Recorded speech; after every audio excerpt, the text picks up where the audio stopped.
Assalamu alaikum wa rahmatullahi wa barakatuh. Sorry. Good morning, everyone. So this is a tutorial video in which I'm going to teach you how to use Excel to handle and analyze, to conduct some sort of data representation, and also to come out with some statistical measurement for your quantitative variables. So in the example I'm going to use, I am going to look into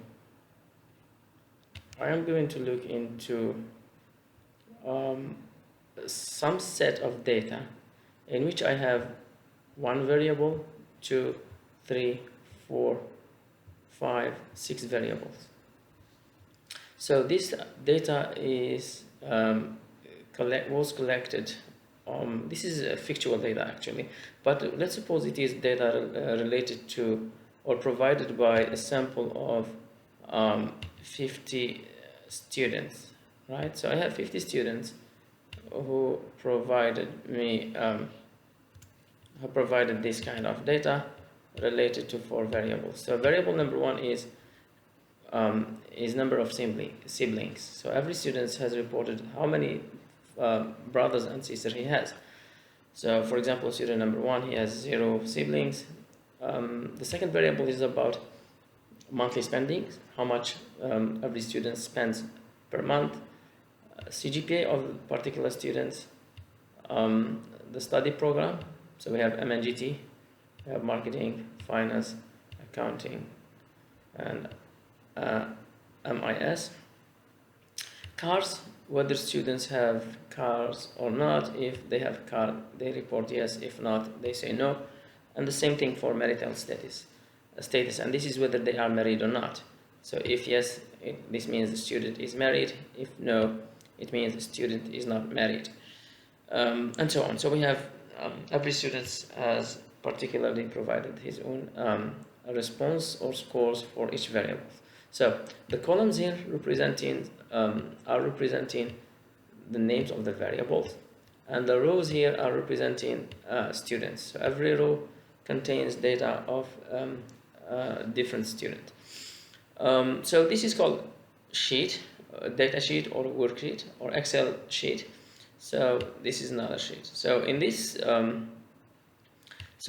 first thing that I'm going to teach you perhaps is how to apply some basic functions in Excel. For example, if you want to open a new sheet, you just click this, then you have your sheet open. If you want to rename it, just double click, and let's say this is graphs. Just give it a name. If you want to delete, you just right click and delete. Right. If you want to shift the place, you just double click and drag it here, and then you can swap places of different data sheets. So what I'm going to see in particular in this tutorial is the following element. First is the first thing is supposed to be how to key in data, right? How to input the data of the variables in the sheet. So this is simple. We just write the names of the variables here first in the first row, and then you key in data of every single variable, every single score or every single value of each student or each respondent for each particular variable. So one thing that I want you to know also, and this is something that we have seen in class already. So there are generally 2 types of variables. We have quantitative variables like these 3, because the values or the answers from the respondents are given in form of numbers. These are called quantitative. On the other side, we have these answers which are not in numbers. We call them qualitative. So we have quantitative data versus qualitative data. And quantitative data itself can be divided into discrete, where the answers or the numbers cannot be accept division, like the number of siblings, right? Students can have 0 siblings, can have 1, 2, but he can never have one. Let's say he can never has half or 1.5 brothers or sister, right? numbers of cars is the same thing if we are asking about car numbers. So this is called discrete variable. If the variable accept these decimals and can be the value can be divided, accept division, then we are talking about something which is called continuous variable, something like CGPAs. So or monthly spending. Students can spend 80.5, for instance, real per month, right? So this is a continuous variable, and the same thing applies to weight, to age, and also to height, and so on. So all those measures are basically continuous. And categorical variables is variables where answers are given in categories. For example, here we have under cars, we have only two categories, whether yes or no, right? For this variable study program, we have 1, marketing 2, finance 3, accounting 4, and MIS 5. So we have 5 categories under this variable. So now let's go back to see what things we need to learn today. So in addition to inputting or keying in the data, so we also need to know how to prepare summary tables or frequency tables. So if you look here, we have a sample of 50 respondents or students, right?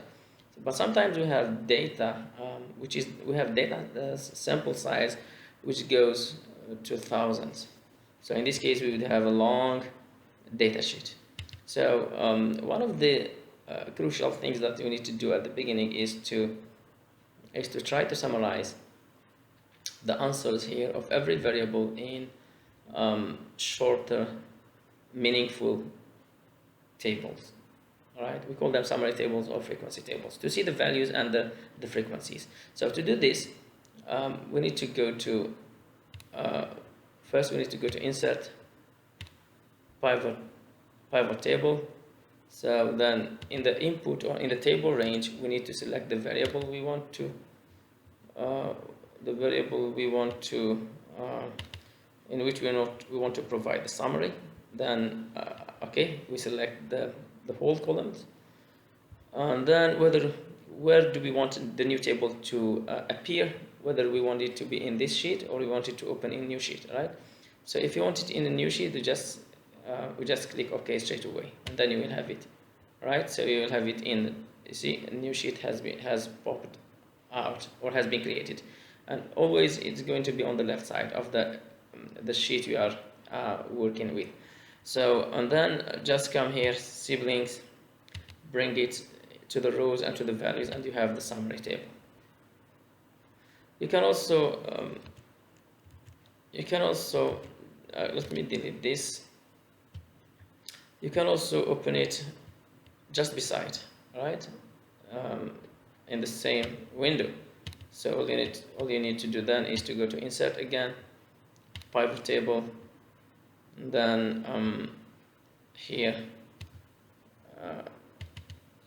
this is the table range. You need to select the variable of interest. Just select the whole column, and then existing worksheet, and then this is where you want your table to take place. You can select any cell here, and then click OK, and then you will have this thing. This new table comes or window coming on the right side. You just click and make sure you drag the name of the variable to both rows and values, and you have your table here.